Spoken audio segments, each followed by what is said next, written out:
नमस्कार दर्शकों, बहुत बहुत स्वागत है आपका हमारे खास कार्यक्रम सोशल टुडे में और मैं हूं आपके साथ जागृति खंतवाल। दर्शकों, आज हमारे साथ स्टूडियो में मौजूद हैं असिस्टेंट गवर्नर रोटरी इंटरनेशनल और चेयरमैन सीड फाउंडेशन और साथ ही पैटर्न रेड क्रॉस के जगदीश सहदेव जी। तो चलिए मिलकर उनका स्वागत कर लेते हैं। सर, बहुत बहुत स्वागत है आपका हमारे खास कार्यक्रम में। दर्शकों, इसी के साथ हमारे साथ विशेषज्ञ गोल्डी जी भी मौजूद हैं। सर, आपका भी बहुत बहुत स्वागत है। सहदेव जी, सबसे पहले आपसे जानना चाहेंगे, आपने अपने जीवन की शुरुआत कहाँ से की और कुछ अपने जीवन के बारे में हमारे दर्शकों को बताएं। जागृति जी, सबसे पहले तो मैं आपका साधना टीवी का शुक्र अदा करता हूँ कि आपने मुझे मौका दिया और मैं यहाँ आज आया जी। मेरी लाइफ सोशल और कम्युनिटी सर्विसेज में 2004 से शुरू हुई जी। जब मैंने रोटरी को ज्वाइन किया। रोटरी इंटरनेशनल ऑर्गेनाइजेशन है, थ्रू द वर्ल्ड है। जी। तो वो उसमें जब मैंने स्टार्ट किया तो पहले तो मैं कुछ ज़्यादा कर नहीं पाया। 2-3 साल के बाद जब मुझे समझ आया कि रोटरी का उद्देश्य क्या है, आज हम रोटरी में उसकी मदद करते हैं जिसको हम जानते नहीं हैं। सबसे बड़ा जो पॉइंट था कि हम किसकी मदद कर रहे हैं ये हमें नहीं पता। हम उनको हेल्प भेज रहे हैं, उनकी कोई प्रॉब्लम में है, बड़े बड़े प्रोजेक्ट करते थे रोटरी। तब मैंने ये लाइफ स्टार्ट की और मैंने एज ए ऑर्डिनरी मेंबर से स्टार्ट की। उसके बाद मुझे 2012 और 13 में सेक्रेटरी बनाया गया, क्लब का सेक्रेटरी। उसके बाद फिर 2017-18 में मैं प्रेसिडेंट बना। उसके बाद फिर मैं 2020-21 में प्रेसिडेंट बना। उसके बाद फिर मुझे रोटरी इंटरनेशनल ने असिस्टेंट गवर्नर बनाया। आज मैं को चेयरमैन पोलियो का हूँ, जिसमें मेरे पास 15-16 क्लब्स भी हैं और उसमें सारे सोशल काम होते हैं। फॉर एग्ज़ाम्पल पोलियो में हमने 500 crore we have spend in polio, इसको ख़त्म करने के लिए। हमारे इंडिया में तो अब मेरा ख्याल 3 साल से कोई केस नहीं है। अभी भी हम we are working for neighbouring countries. Pakistan है, खाली उधर है अपना कजाकिस्तान है, और कंट्रीज़ जितनी हैं उनमें 1-1, 2-2, 3-3 केसेस अभी आए हैं। तो we are working for those countries. तो ये एक छोटा सा हिस्सा है उसका। उसके बाद जितने भी प्रोजेक्ट्स होते हैं हमारे सारे कम्युनिटीज़ के होते हैं। सारे चेक डैम बनाते हैं हम, स्कूल्स चलाते हैं, सारी चीज़ें करते हैं। जैसे आप बताएंगे, आगे पूछेंगे, मैं आपको उसमें उस टॉपिक्स पे आपको बताता जाऊंगा। सर, मैं यहाँ पे एक आपको जगदीश जी सवाल पूछना चाहूँगा कि आप एक व्यापारी हैं, कुशल व्यापारी हैं, साथ में एक समाज सेवी ऐसे लेवल के हैं जो बहुत अच्छा काम कर रहे हैं और बहुत अच्छा करने के साथ साथ एक बैलेंस बना के चल रहे हैं। मतलब आपको कैसे दिनचर्या में कितना समय आप सोशल सिस्टम में देते हैं, कितना अपने बिजनेस में देते हैं, या आप किसको प्राथमिकता देते हैं, और या फिर आप किसको समय याद देते हैं, किस तरह से आप मैनेज करते हैं चीज़ों को, थोड़ा इसके बारे में दर्शक जरूर जानना चाहेंगे। How do you manage the things, please sir. Goldy ji, इसमें मैं सीधा सीधा आपको बताऊं तो 70% काम मैं कम्युनिटी के करता हूं। I am working for social society, for rotary international. I am working with so many other NGOs also. और मैं मैक्सिमम जो काम करता हूं रोटरी और रेड क्रॉस के साथ करता हूं। कोविड में, जैसे मैं एग्जांपल देता हूं आपको, कोविड में मैंने 85% जो अपना समय है वो मैंने सब नहीं, आप कैसे मैनेज कैसे करते हैं कि आपने बिजनेस को भी देखना है, परिवार को भी देखना है, और उसके बाद आप प्राथमिकता दे रहे हैं सामाजिक सेवा को? वो इसलिए कि जी मेरे पे कैसे मतलब आप उसको निकाल पाते हैं समय को? कैसे आप घर से दूर रह के और घर को, फैक्ट्री को छोड़ के, इंडस्ट्री को छोड़ के, व्यापार को छोड़ के आप सब समाज सेवा में कर रहे हैं? मतलब थोड़ा ये बताना चाहिए, जानना चाहते हैं दर्शक। ये बड़ा आप मतलब मैनेज करते हैं? बड़ा अच्छा सवाल आपने किया जी। सारी ज़िंदगी आदमी कमाता रहता है, काम करता रहता है। एक स्टेज जब आती है उसके दिल में अगर ये आता है कि मैंने, सोसाइटी ने मुझे इतना दिया, मुझे, और अब मेरा टाइम आ गया है कि मैं सोसाइटी को कुछ वापस करूं, उसको रिटर्न दूं। तो वो मेरा टाइम इसलिए आया कि मेरे बच्चे सब सेटल्ड हैं, मुझे काम की इतनी कोई ज़रूरत नहीं है। जो मैं काम करता हूं उससे जो मेरी अर्निंग होती है वो मैं ये सोशल काम में सारा लगाता हूं। और टाइम की जहाँ तक सवाल है, मैं 24 घंटे अवेलेबल हूँ फॉर एनी सोशल वर्क। अब कोविड में मैं आपको बताता हूँ कि हमारे पास इतनी, सबसे बड़ी बात, मुझे सपोर्ट बहुत है। जैसे रेड क्रॉस संस्था है, उसमें पूरी टीम है। DC साहब उसके चेयरमैन हैं, और उसके बाद हमारे सेक्रेटरी साहब हैं। उसकी पूरी टीम जो है कोविड में इतना काम किया कि मैं कोविड में ज़्यादा बाहर नहीं निकला due to my age factor. उन्होंने कहा जी आप ज़्यादा घूमिए नहीं। मेरे आज भी गूगल पे अगर आप जाएंगे तो कोई भी फ़ोन करता है तो वो कभी बॉम्बे से फ़ोन आ गया, कभी कहीं से आ गया, कभी लखनऊ से आ गया, कहीं कि जी हमारे 22 आदमी वहाँ कोविड में फंसे हुए हैं, उनको खाना नहीं मिला। हमने रेड क्रॉस से कांटेक्ट किया, इमीडिएटली सेक्रेटरी साहब को किया, उन्होंने आदमी भेजा, उनको खाना प्रोवाइड किया। तो ये चीज़ें उससे इतना हमें वो इमेज मिला, और रेड क्रॉस को इतना मिला और रोटरी को इतना मिला पब्लिक इमेज। 1 साल हम पूरा ये काम करते रहे और बिल्कुल बिना टाइम की परवाह किए कोई और काम नहीं किया। सुबह से लेकर रात तक मैं फ़ोन पे होता था, और फ़ोन जितने आते थे मैं उनको रेफ़र रेड क्रॉस को करता था। भाई इसकी ये डिमांड, इसकी ये रिक्वायरमेंट है, इसकी ये रिक्वायरमेंट है, इनको खाना नहीं मिला, इसके बच्चे का दूध नहीं है, इसको इतनी तबीयत ख़राब है कि इसके लिए कोई वाहन नहीं है कि वो हॉस्पिटल तक जा सके। अब मैं आपको एक छोटा सा इंस्टेंट बताता हूँ। पलवल में मैं फरीदाबाद का हूँ, फरीदाबाद रहता हूँ। पलवल में मुझे एक किसी आदमी का फ़ोन आ गया, जी मैंने गूगल से देखा था आपका रोटरी का, और एक ऐसे लेडी है और उसके हस्बैंड को कोविड है और उसके पास कोई साधन नहीं है। वो वहाँ गई, उन्होंने कहा जी सफदरजंग हॉस्पिटल इसको रेफ़र कर दो। अब उसके पास साधन नहीं है सफदरजंग हॉस्पिटल जाने का। मैंने वहाँ पे, हमारे पलवल में रोटरी के सचिन जी थे प्रधान वहाँ पे, तो मैंने उनको फ़ोन किया। मैंने कहा सचिन जी ऐसे ऐसे आपके पलवल में एक प्रॉब्लम है और वो बड़ी गरीब औरत है और उसके हस्बैंड की बहुत सीरियस है सिचुएशन, तो आप क्या उसकी मदद कर सकते हैं? कहते सर आप चिंता नहीं कीजिएगा, मैं अभी खुद जाऊँगा। वो उनकी और उनकी टीम जो थी प्रेसिडेंट की, वो उस औरत का नंबर मैंने उनको पास ऑन किया और उस लेडी के घर गए, जब तक अनफॉर्चुनेटली हम उसके आदमी को नहीं बचा पाए। ये हमें अफसोस ज़रूर रहा, लेकिन वो उसके यहाँ गए, उसने उनको 1 महीने का राशन, उसको खर्चा कैश, फिर उसको क्रीमेशन करने के लिए उसके पास पैसे नहीं थे। उन्होंने एसडीएम साहब से एम्बुलेंस लेके उनको रिक्वेस्ट की, एम्बुलेंस लेके उसको क्रीमेशन, और क्रीमेशन ग्राउंड तक उनकी टीम, वो सचिन जी की जो पलवल के प्रेसिडेंट थे रोटरी के, वो गए। तो ये एक चीज़ें जो सबक वाली होती हैं ना, ये एक बहुत लेसन देती हैं, एक मोटिवेशन करती हैं। उससे क्या होता है कि एक आदमी ने किया तो 10 आदमी उससे मोटिवेट होते हैं, और समाज का भला एक की जगह 10 करते हैं। 10 से 100 जुड़ते हैं, 100 से 1000 जुड़ते हैं, 1000 से लाखों जुड़ते हैं। तो इस तरीके से सारे अपनी अपनी स्टेज पे, अपनी अपनी जगह पे काम कर रहे हैं, और मुझे इसमें खुशी बहुत मिलती है, सबसे बड़ी बात है। सहदेव जी, यहाँ पर आपसे ये भी जानना चाहेंगे, काफ़ी अनुभवी आप हैं, काफ़ी लंबे समय से जो है आप समाज के लिए लगातार कार्य करें, कोई ऐसा खास अनुभव आपका रहा हो इस दौरान जो आपको हमेशा याद रहे? एक तो मैंने अभी आपको ये बताया जी, एक अभी कुछ दिन पहले, ये कोविड के बाद की बात है जी, तो हाँ, एक मैं और बताता हूँ आपको। कोविड में थी तो एक लेडी का फ़ोन आया कि हमारे पास बड़ी दिक्कत है, हमारा फरीदाबाद में शोरूम था, हमारा सब कुछ था, भगवान की दया से सब था, मेरे हस्बैंड को कैंसर हो गया और उसके बाद मेरी शॉप भी चली गई, सब कुछ चले गया, मेरे पास कुछ नहीं है। मैं प्रेसिडेंट था, 2021 की बात है ये। मैंने अपने सेक्रेटरी साहब को बोला, मैंने कहा भी ये ऐसा है कि ये उसका एड्रेस है, ये उसका फ़ोन नंबर है, हम इसकी क्या मदद कर सकते हैं, ये एक पता करो आप जाके। मैंने उनसे फ़ोन पे किया तो वो कहने लगी जी हमें थोड़ी फाइनेंशियली सपोर्ट चाहिए। मैंने सेक्रेटरी साहब से रिक्वेस्ट की, सेक्रेटरी साहब IP सिंह हैं हमारे, तो उन्होंने अपना ड्राइवर भेज के, तो मैंने कहा आप 21,000 रुपया मिनिमम इसको फ़िलहाल भिजवा दो, तो एटलीस्ट उसका जो है रूटीन क्या है, हमने तो देखा भी नहीं, हम उस लेडी से मिले भी नहीं और ना आज भी नहीं मिले, मैं जानता नहीं। उस लेडी का फ़ोन नंबर आज भी मेरे पास है और मुझे फ़ोन आता है, बहुत धन्यवाद देती है रोटरी को।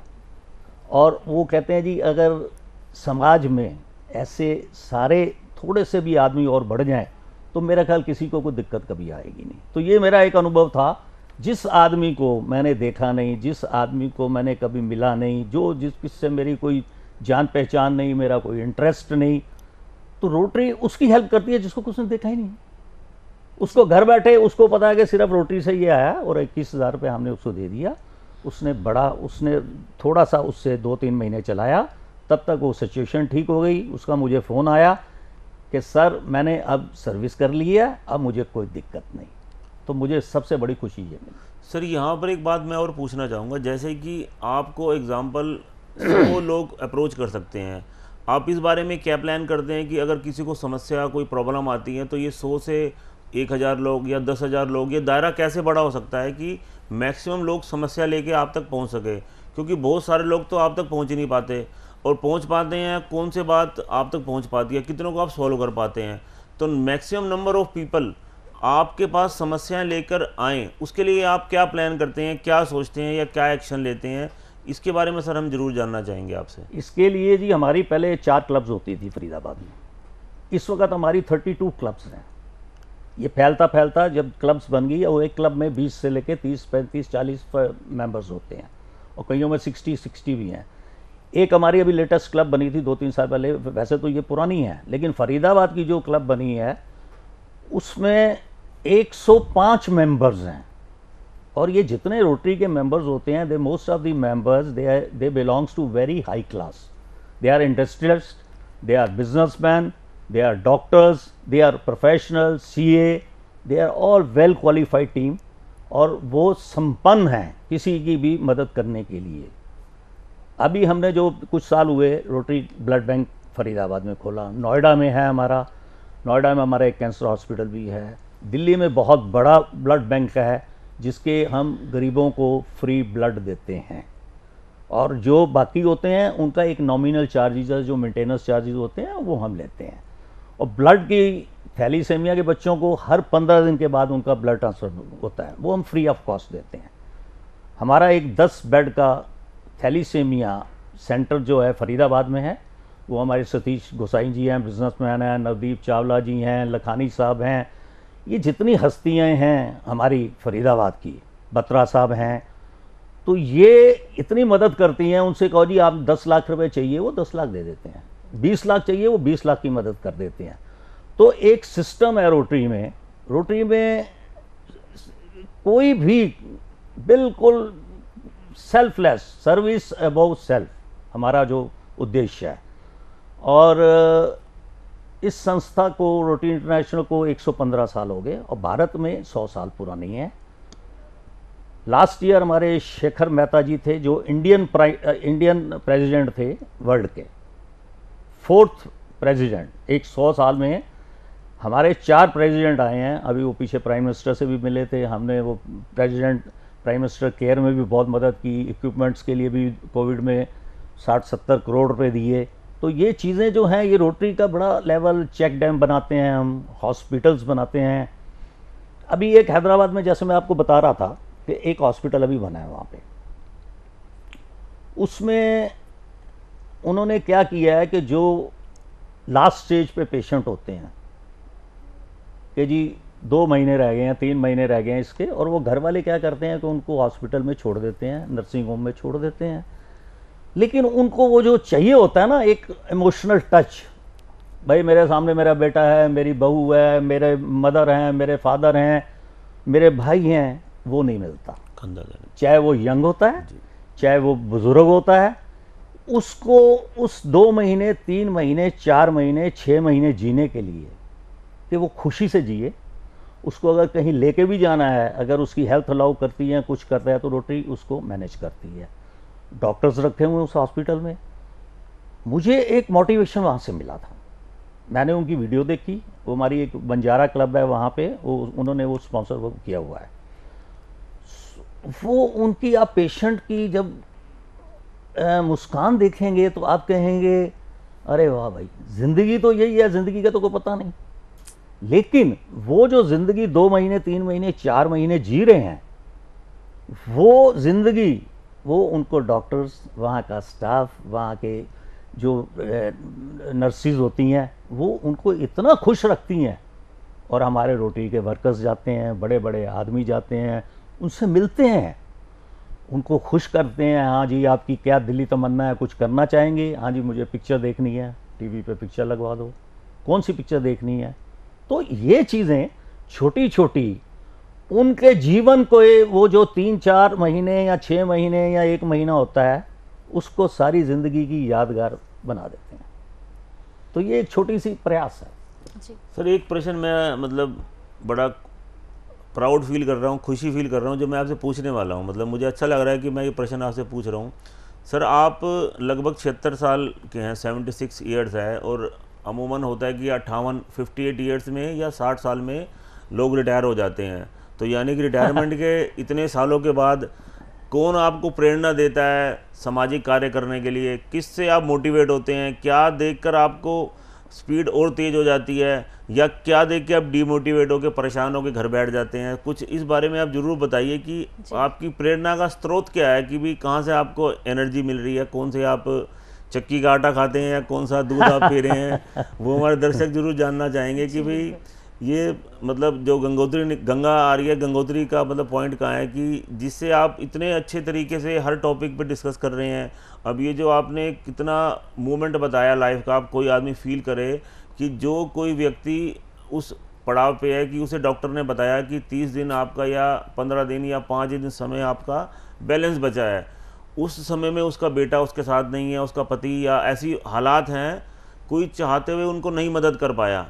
क्योंकि कोविड में सब ने, हर जनरेशन ने ऐसा समय देखा, ये सच्चाई थी कि अपने पिता के लिए, अपने चाचा के लिए या अपने नज़दीकी दोस्त के लिए चाहते हुए भी आदमी नहीं जा पाया। अपने घर की चौखट को हाथ लगाने को लोग डरते थे। आप उस विषय में बात कर रहे हैं, मतलब सोचा जाए तो कितना गंभीर विषय है कि जो व्यक्ति कुछ दिन का मेहमान है उसे एक मोरल सपोर्ट दी जाए, ऐसी मदद दी जाए, या उसके साथ बैठ के 5 मिनट उसके पैर दबाए जाएं, उसके आंसुओं को पोंछा जाए, जिस समय उसका अपना कोई आसपास है भी नहीं। तो ये सैल्यूट है आपको कि आप इस टॉपिक पे सोच रहे हैं। बट मैं फिर वहीं आना चाहूँगा कि आपको कौन प्रेरणा देता है कि आप ये सब सोचें, करें, समय दें? थोड़ा सर इस पे मतलब टू द पॉइंट बताया जाए। मतलब गोल्डी जी, बहुत अच्छा प्रश्न आपने पूछा। सबसे बड़ी ताकत तो मेरी वाइफ और मेरे बच्चे हैं जो मुझे प्रेरणा देते हैं। मेरे एक बेटा सिडनी ऑस्ट्रेलिया में है, एक यहाँ है, बड़ा बेटा मेरे साथ। वो ये कहता है, डैडी आपने जो करना है आप करो। तो मतलब इतनी मोटिवेशन, इतनी सपोर्ट ज़्यादातर पेरेंट्स को नहीं मिलती। मैंने भी काम किया है, मैंने ओल्ड एज में काम किया है। हमने ओल्ड एज जो है अडॉप्ट किए हुए हैं, 2 हैं हमारे पास। एक ताऊ देवी लाल है, वहाँ पे मैं काम करता हूँ। समय समय पे जाता हूँ, उनसे पूछता हूँ कि जी आप यहाँ कैसे आए। अभी पीछे एक चड्ढा साहब थे वहाँ पे, और उनकी वाइफ भी वहाँ थी। अब ये मैं आपको बड़ा इंटरेस्टिंग, मतलब ये स्टोरी ये नहीं है, ये बिल्कुल सामने खड़े हैं जो प्रैक्टिकल, जिनसे मैं मिलता हूँ, और ये मेरा रूटीन है, मेरा एक इंटरेस्ट भी है, एक जो पैशन समझ लो, कुछ भी कह लो। तो मैंने उनसे पूछा, आप यहाँ चड्ढा साहब कैसे आए? कह रहे ऐसा हम क्या बताएं? मैं कहा नहीं बताएंगे तो आप थोड़ा सा बता दीजिए, ज़्यादा नहीं तो। कहने भाई साहब, प्रॉपर्टी थी मेरी, बच्चों ने साइन करवा ली, साइन करवा के मुझे घर से निकाल दिया, मेरी बीवी को भी घर से निकाल दिया, और हम दोनों इस ओल्ड एज होम में रह रहे हैं। अभी वो चड्ढा साहब की डेथ हो गई, अभी मैं लास्ट मंथ गया था, तो उनकी वाइफ अकेली है वहाँ पे। तो मैंने कहा फिर अब मेरा एक और क्वेश्चन है आपसे। कहते बताइए। मैंने कहा ये आपने फ़ोटो अपने साइड टेबल पे रखी हुई है, ये किसकी है? वो बच्चे की फ़ोटो थी, और एक लेडी ने उठाया हुआ था उसको। तो कहते ये मेरा पोता है। मुझे बड़ा अजीब लगा, जिस बच्चे ने आपको घर से निकाल दिया, आपने उसकी फ़ोटो लगा के वहाँ पे साइड पे रखी हुई है। कहते मेरा बेटा नालायक है ना, मेरा पोता तो नालायक नहीं है ना। मैं इसको देखता हूँ, मुझे रिलीफ मिलता है। तो ये माँ बाप की तो देखो जी वही बात है। तो मतलब प्रेरणा के लिए हम कह सकते हैं कि हम बहुत कुछ सीखते हैं। भाभी जी ने मोटिवेट किया आपको इन सब बातों के बच्चों लिए? ने, मेरा बेटे ने, आपके बेटे ने। तो आपने मतलब मोबाइल के डिस्प्ले में जरूर भाभी जी की फोटो लगा रखी होगी, ताकि आपको मोटिवेशन हर समय मिलता रहे, या जेब में रखी मोबाइल में लगाने से नहीं जी, जेब में भी है, दिल में भी है। तो सामाजिक कार्य आपने बहुत किए हैं, और आगे आने वाले समय में शिक्षा के क्षेत्र में कुछ आप करने जा रहे हो, या उसके लिए आपने कुछ सोचा हो? शिक्षा में जी मैं क्या, मेरी टीम सारी है। रोटरी इंटरनेशनल, हमारी rotary club of Faridabad central है जी। उसमें हमारे अभी बात हुई थी पीछे, बत्रा साहब हैं, वो परफेक्ट ब्रेड के मालिक हैं। जी। तो आप जानते होंगे सारे। बिल्कुल जी। इज ए फेमस पर्सन जी। तो वो हमारी क्लब के मेंबर हैं। चावला साहब हैं, उसके बाद डॉक्टर राकेश गुप्ता हैं, बड़े बड़ी हस्तियाँ हैं। तो उनके सारे सहयोग से, उनके अपना, अब जैसे हमारे चावला साहब हैं, वो AKS मेंबर हैं। रोटरी में AKS मेंबर वो बनता है जो 1.5 करोड़ रुपया डोनेशन देता है, 1.5 CR। तो वो एक हमारे रोटरी के इंटरनेशनल के AKS मेंबर हैं। एक सतीश गोसाई जी हैं, वो AKS मेंबर हैं। तो ये सर, ये दोबारा जानना चाहेंगे कौन से मेंबर हैं, कितना डोनेशन देने मेजर डोनर एक कैटेगरी है, जैसे ये मैंने लगा रखा है। जी जी जी। ये मेजर डोनर का बैच है। जी जी जी। ये जो आदमी $10,000 रोटरी इंटरनेशनल को देता है इन कार्यों के लिए, वो ही becomes a major donor. Once in a life या एनुअली होता है ये? नहीं, ये तो स्टेज बाय स्टेज होता अच्छा, है। आपने एक स्टेज क्रॉस की, $10,000 दे दिए, आपको ये पिन लग गया। ठीक है जी। उसके बाद आपने 10,000 और दे दिया, आपको नेक्स्ट एक और पिन मिल जाएगा। Okay okay. अच्छा, इस हिसाब से लेवल के हिसाब से, हाँ जी, हाँ स्टेप जी। 1 स्टेप 2। तो इस हिसाब से जो 1.5 CR देता है donation, he called AKS member. Okay okay. तो उसकी वो वहाँ पे हेड ऑफिस में US में वो फोटो लगती है बकायदा, और उसका सारा इम्पोर्टेंस उसको, अभी जो जितने भी गए थे अभी, तो वो सारे जो हैं इतने बड़े डोनर्स हैं जी कि रोटरी में पैसे की कमी नहीं रहती। रोटरी इसीलिए इतने इतने बड़े प्रोजेक्ट करती है। अभी हमने 2 स्कूल अडॉप्ट किए हैं, उनको हैप्पी स्कूल बना रहे हैं। आपने एजुकेशन के बारे में पूछा था जी। उसमें हमने एक स्कूल ओल्ड फरीदाबाद में है, उसको अडॉप्ट किया था, डॉक्टर केश गुप्ता ने स्टार्ट करवाया था। तो उसमें सारे हमने कंप्यूटर्स, हैप्पी स्कूल, क्योंकि रोटरी जो बनाती है स्कूल से एक पहले स्कूल्स बनाती है जिनकी रिक्वायरमेंट है कि जिनके पास बेंच नहीं है, बैठने के लिए नहीं है। अभी मैं एक स्कूल में गया था, वो बच्चे जो हैं वो ज़मीन पे बैठे हुए थे, जी। उनके बैठने की जगह नहीं है। तो मैंने उनके प्रिंसिपल से बात की, तो मैंने कहा जी ये आप कहते जी ऐसे ही है, बस जो आपके आप सामने है। हमने कहा चलिए हम आपको देखेंगे, बात करेंगे, अपने रोटरी इंटरनेशनल में बात करेंगे, अपने क्लब में बात करेंगे। हमने 2 स्कूल अडॉप्ट किया, एक अजरोंदा में, वो भी एक चावला साहब ने लिया, उन्होंने 25-30 लाख रुपए लगा के हमने वहाँ पे उसको हैप्पी स्कूल बनाया। हमने कंप्यूटर्स दिए, उनकी बिल्डिंग ठीक कराई, उनके बेंचेस, कंप्यूटर लैब बनाई, और उनके जो बच्चे होते हैं जी।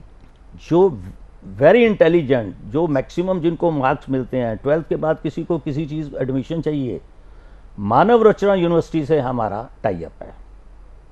प्रशांत बल्ला जी जो हैं वो हमारे क्लब के मेंबर भी हैं। जी।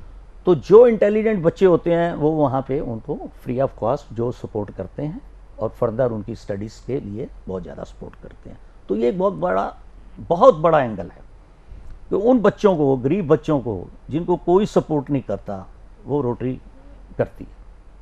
जी। और हम जैसे, आप जैसे सारे इंसान जुड़ते हैं तो वो चीज़ें होती। जी बिल्कुल। सर, ये तो हमने बात की सामाजिक कार्यों के बारे में। औद्योगिक क्षेत्र की अगर हम बात करें तो किस तरह आप औद्योगिक क्षेत्र में आए और इन बुलंदियों को आपने छुआ? मैं जी ये 84 तक तो मैं दिल्ली में रहता था, लाजपत नगर में। जी। तो एक बार ऐसे ख्याल आया कि कुछ काम किया जाए, बिजनेस किया जाए। जी। तो I use to work in a British company, मैंने वहाँ 15 साल काम किया। तो ऐसे I just given a thought कि भाई नौकरी छोड़ो और चलो। और पैसे थे नहीं इतने, तो उनके क्या करेंगे, बिजनेस क्या करेंगे। दिल्ली में तो पान की दुकान नहीं मिलती है 2-4-5 लाख में। तो मैंने कहा फरीदाबाद चलो, वो सस्ता है और थोड़ा देखते हैं क्या स्कोप वहाँ पे होगा। जी। तो I resign from my job, it was a very good job. तो मेरे बॉसेस ने कहा, कहते आप क्या कर रहे हो सहदेव जी, क्या कर रहे हो, आपको नौकरी नहीं मिलेगी। मैंने कहा देखा जाएगा यार, लेकिन अब सर्विस करनी नहीं है। हमने रिज़ाइन कर दिया, और उसके बाद मैं अपना वो प्रॉपर्टी मेरे पास थी जो, मैं उसको बेच के फरीदाबाद आ गया।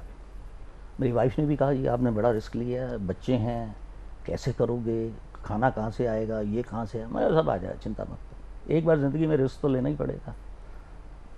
सो आई शिफ्टेड टू फरीदाबाद। मैंने जाके वहाँ बिल्डिंग बनाई, उसको किराए पे दी। 6 महीने तक मैंने कुछ नहीं किया, बिल्कुल फ्री माइंड। सारे मुझे कहें भाई आप क्या कर रहे हो, मैंने कहा 6 महीने कोई प्रॉब्लम नहीं। उसके बाद then I started open a showroom there, garments का। तो उस गारमेंट के शोरूम से फिर मैंने अल्टीमेटली करते करते करते आई उसमें कॉर्पोरेट यूनिफॉर्म्स में आ गया, मैन्युफैक्चरिंग में आ गया। भगवान की दया से कॉन्टैक्ट्स बहुत अच्छे थे, मुझे बिज़नेस मिलना शुरू हो गया। बिज़नेस से बढ़ता बढ़ता थोड़ा बिज़नेस बढ़ गया, तो मेरा हौसला बढ़ता गया और मेरी सारी चीज़ें उससे जुड़ती गई। तो मैंने अपने बेटे को ऑस्ट्रेलिया पढ़ाने के लिए भेज दिया, बड़े वाले को। उसके बाद छोटे ने कहा जी आपने उसको भेज दिया, मुझे नहीं भेजा। मैंने कहा आप भी चले जाओ। तो मतलब ऐसे हालात जुड़ते गए जी। और मैं काम करता गया, मैं बिना नॉन स्टॉप काम करता गया। फिर मेरे अल्टीमेटली दिल्ली में 2 शोरूम खोले। ऐसे करते करते मेरी चीज़ें, और अभी भी मैं काम कर रहा हूँ, और मेरी जितनी भी इनकम इससे होती है मेरा सारी ये डोनेशन और ये सारी चीज़ों में जाती है।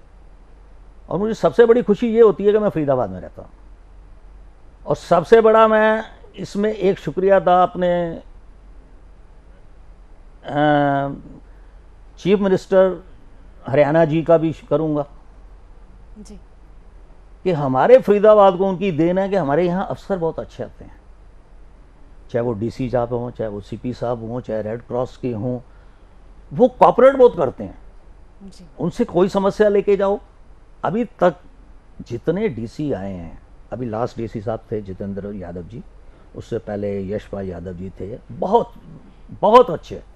और उन्होंने कोई समस्या बताओ, उन्होंने कहा ना हाँ भाई आपको क्या चाहिए, ऐसे है, कॉपरेट करते थे, सुनते थे और उस समस्या को हल करने में पूरा सहयोग देते थे।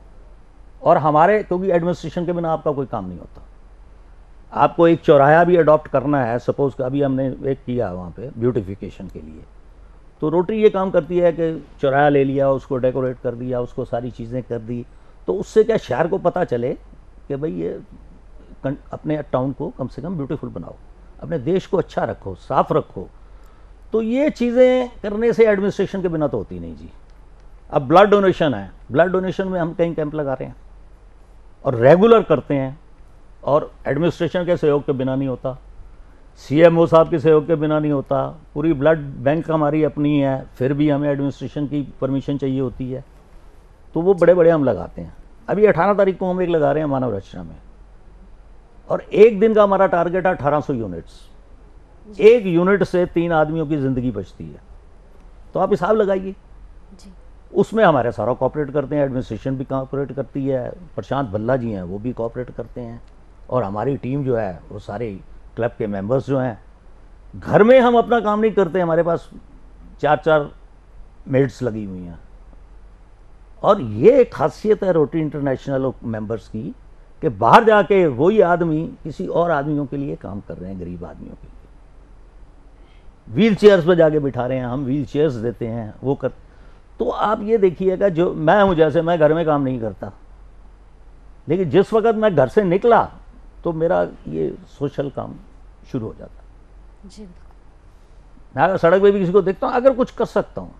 मैं पहले क्या करता था, गाड़ी में जैसे वो बैगर्स हैं वो मांगते थे पैसे, मैं दे देता था, फिर बंद कर दी। मैं अब अपनी गाड़ी में एक छोटे बिस्किट रखे हुए हैं, पानी रख दिया, जो आता है एक बिस्किट का पैकेट खा ले। ग्रेट। तो ये छोटी छोटी चीज़ों से, एक दिन वो मेरे पास खड़े हो गए, मैं वो उनको दे रहा था पानी में, लाइन 5-7 वो बैगर्स थे, मैं उतर के उनको गाड़ी में साइड में पानी की बोतल दे दी और एक जूस की छोटी बोतल दे दी। तो 3-4 लोग आ गए, भाई साहब आप कहाँ से हैं? तो मुझे इतना अच्छा लगा कि मैं रोटरी इंटरनेशनल से हूँ, रोटरी क्लब फरीदाबाद सेंट्रल से हूँ। तो ये मेरी खुराक है। ये जो एप्रिसिएशन मिलता है ना, ये मोटिवेशन मिलता है, जो मुझे लोगों की दुआएं मिलती हैं, शायद ये उसी का असर है कि मैं आज तक इस एज में भी काम भी कर रहा हूँ, सोशल वर्क भी कर रहा हूँ और अपना बिजनेस भी कर रहा हूँ। और सबसे बड़ी सपोर्ट मैंने आपको बताया मेरे बच्चों की है। जी बिल्कुल। हाँ जी सहदेव जी, जाते जाते आप हमारे दर्शकों को, हमारे देशवासियों को और ख़ास तौर पर युवाओं को क्या संदेश देना चाहेंगे? मैं जी एक रिक्वेस्ट युवाओं से, यूथ से करना चाहूँगा जी, कि जब आपको टाइम मिले, जब आपका 100 रुपया देने की डोनेशन दिल करे, आप मंदिरों में जाते हैं, गुरुद्वारों में जाते हैं, करोड़ों रुपए देते हैं, लाखों रुपए देते हैं, कोई गोल्ड दे आता है। आप सबसे पहले उस गरीब को दो जिसके पास शूज़ नहीं है डालने के लिए, जिसके पास कपड़े नहीं हैं, जिसके पास रोटी नहीं है खाने के लिए। आप 2 को भी खिला देंगे तो आपको रात को नींद बहुत अच्छी आएगी, मेरी गारंटी है। आप सब में से भी बेशक करके देख लेना किसी दिन। जी बिल्कुल। मेरा उद्देश्य ये है, अब मेरी एक दिल की तमन्ना है जी, अगर भगवान ने उम्र दी तो मैं फरीदाबाद में एक 5 या 10 बेड का एक छोटा सेंटर बनाना चाहता हूँ, जिसमें कि जो मैंने आपको बताया कि जो लास्ट स्टेज के होते हैं, जिनके लाखों रुपए के हॉस्पिटल में बिल बन जाते हैं क्योंकि वो घर वाले उनको रख नहीं पाते, मैं उनको करके और उनकी सेवा करूं या उनसे मिलता रहूं, अपने और भी काम करूं और उनको देखभाल ज़रूर करूं जी। और इसके लिए शायद मुझे भगवान करेगा कि जल्दी ही, मैं नए डीसी साहब आए हैं हमारे विक्रम जी, तो जगह के लिए पहले डीसी साहब से बात हुई थी तो उन्होंने कहा था no problem, will give you this space, जगह दे देंगे, आप उनमें बनाइए। तो उसमें एडमिनिस्ट्रेशन का जो सहयोग मिलेगा और यंग जनरेशन को इसके लिए आगे ज़रूर आना चाहिए, कुछ वक्त देना चाहिए। जी तो यही मेरा एक संदेश है। जी। बाकी चल रहा है और जब तक जीवन है हमारी तो यही एक दिली तमन्ना है कि भैया जब भी हो यही काम करते करते चले जाएं, कोई बात नहीं। बाकी आप सबकी दुआएं और ये सारी दुआएं काम आ रही हैं जो आज मैं आपके साथ बैठा हुआ हूँ। जी बिल्कुल। और मैं साधना टीवी का एक बार फिर से बहुत शुक्रिया गुजार करता हूँ कि जिन्होंने मुझे एक मौका दिया यहाँ आने का और मुझे ये चीज़ें शेयर करने का, क्योंकि जितने आदमियों के पास ज़्यादा जाएंगी ये शेयर, उसमें मोटिवेशन आएगा। आज 2, 10, 20, 50, 100 जुड़ेंगे और सब से मैं कहता हूँ जिनके पास टाइम है, they should become the member of the rotary clubs, कहीं भी हों, चाहे इंडिया में कहीं भी हों, जहाँ भी, हर जगह पे रोटरी है, इंटरनेशनल रोटरी है, और उसको ज्वाइन करें और मानव सेवा के लिए आगे आएं। धन्यवाद, thank you very much. Thank you. और सर ये हमारा भी बहुत बड़ा सहयोग है और हमारा भी बहुत बड़ा सौभाग्य है कि आप यहाँ पर हैं और हमारे इस खास कार्यक्रम के ज़रिए हमारे दर्शकों को भी सेवा करने की प्रेरणा मिले, क्योंकि आज के इस पूरे कार्यक्रम से सबसे बड़ी सीख हमें यही मिली है कि सेवा परमो धर्म, यानी कि सेवा ही हमारे जीवन का सबसे बड़ा धर्म होना चाहिए। दूसरों की सेवा करना, ज़रूरतमंदों की सेवा करना हमारा सबसे बड़ा धर्म होना चाहिए। तो चलिए अब मिलकर सहदेव जी और गोल्डी जी का भी धन्यवाद कर लेते हैं। सर बहुत बहुत धन्यवाद आपका हमारे खास कार्यक्रम में आने के लिए। Thank you very much. दर्शकों मुझे भी दीजिए इजाजत, नमस्कार।